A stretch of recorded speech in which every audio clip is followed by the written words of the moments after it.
Hi everybody, Karen Fabian here, founder of Bare Bones Yoga, and thanks for taking a moment to watch my YouTube video. So I wanted to talk a little bit today about sequencing. Sequencing is the way we express ourselves as teachers, along of course with the cues that we use.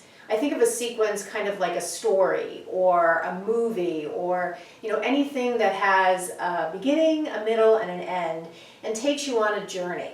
And one of the fun things about sequencing, when as a yoga teacher you understand anatomy, is you can weave throughout your sequence different lessons for your students. And it can really be a great way to help them understand how different poses emphasize different anatomical actions, different groups of muscles, and it'll give you a way to keep things creative. I know yoga teachers, they frequently say to me that they don't want their students to get bored.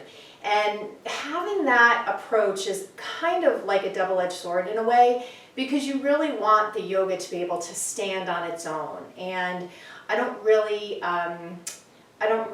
encourage teachers to think that they need to keep changing things up in order to keep their students interested. There's something about just teaching the fundamentals that really is where the beauty of yoga lies. However, I do understand that it is fun as yoga teachers to change up your sequencing, and when you know and when you understand more about anatomy, it can give you a great way, as I said, to weave different lessons into what you share. So today what I want to do is just talk to you a little bit about how to create sequences. And we're going to focus first on a sequence that, or an idea for a sequence that focuses on the rotator cuff. So when we think about the rotator cuff muscle group, there are four muscles. One at the top, the supraspinatus, abducts your shoulder. Two on the back, which externally rotate your shoulder, are the teres minor and the infraspinatus. And then one in the front that sits on the inside of the scapula is the subscapularis. And so those four muscles collectively form the cuff around the shoulder.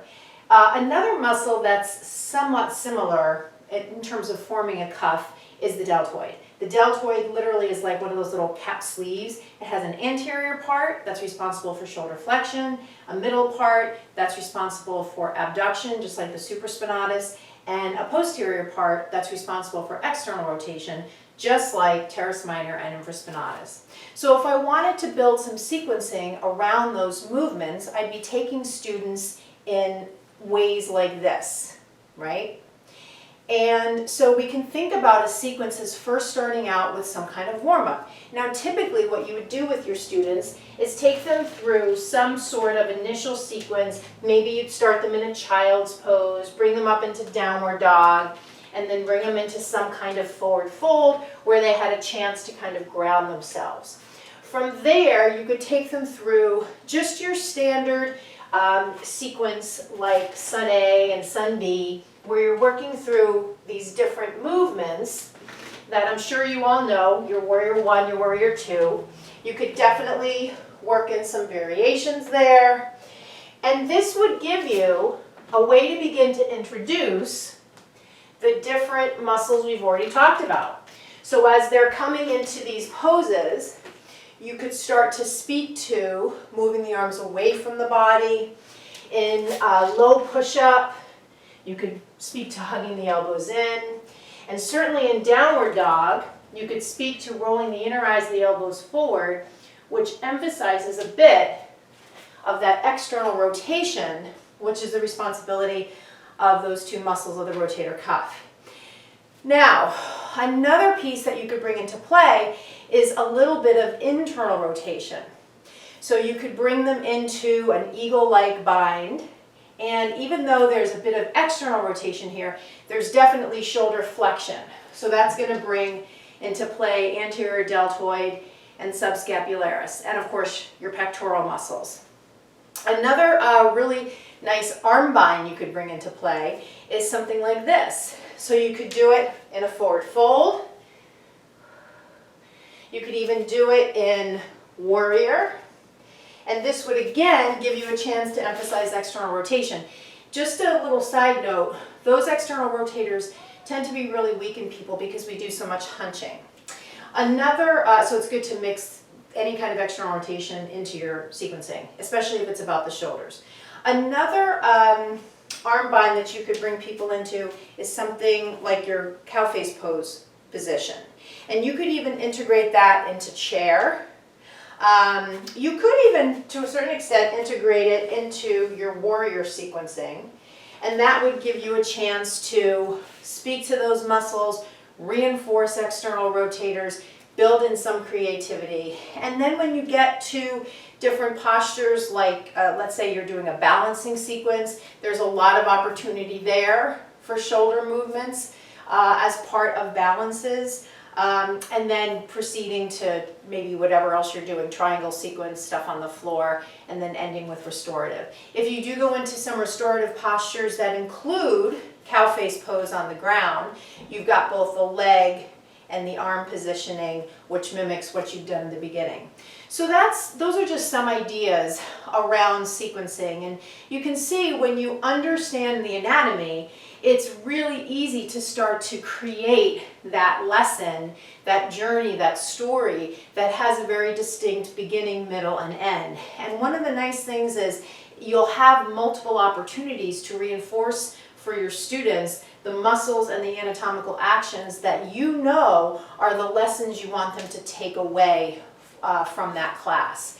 So all of this depends on your knowledge of anatomy and your ability to, through the cues, express it in understandable ways. So what I'm going to offer you here are two things. Number one, if this kind of conversation is interesting to you and you want to learn more about anatomy and you're not quite sure how, I've got a signature program that I work with yoga teachers on. It's called the Blueprint Learning Program, and it's an online and live online teaching program where I walk them through the key aspects of anatomy that they need to know.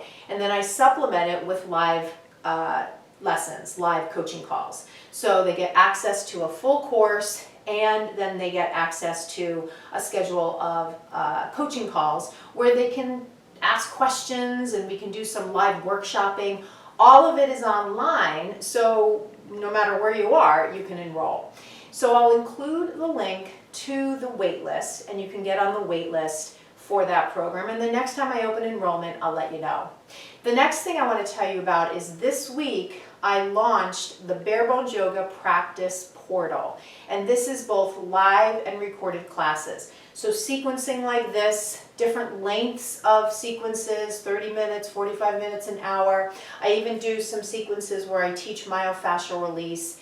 Consider this a monthly membership, so there'll always be new content added. When I built the portal last month, I included a whole bunch of stuff right out of the gate that you'll have access to.